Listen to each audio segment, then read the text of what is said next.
Ayan na, ang ganda na ngayon oh, nung nauulanan na, tsaka malamig na. Yan. Ito rose oh, muntik na itong mamatay. Buti na lang naagapan ko. Yan, malaki na siya ngayon. Oh.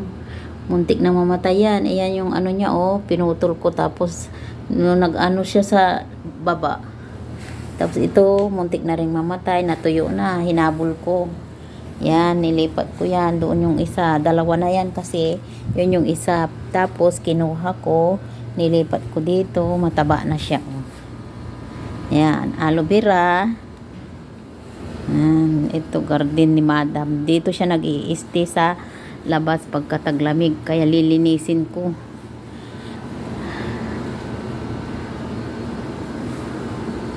Nagtataka ako, nilinis ko na itong mabuti. Kanina sabi ko, bakit ang daming langaw?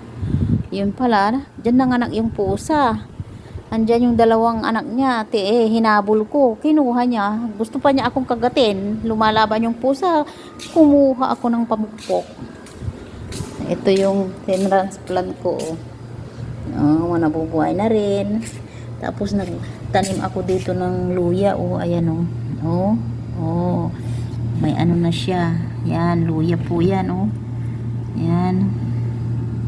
Yan, may ano na siya, oh. Yan. Tapos dito, mahaba na siya. Yan, ang luya. Tumutubo na, oh.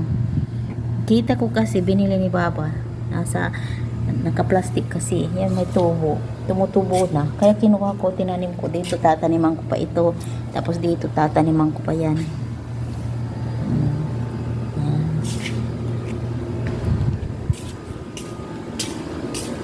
Magbabakyum ako dito sa labas kasi baka dadating na si Madam. Sabi niya dito na siya mag-i-stay sa labas. Magtatawag na naman ng mga barkada niya. Ganun naman siya. Ang hirap tanggalin. Po, bye-bye po.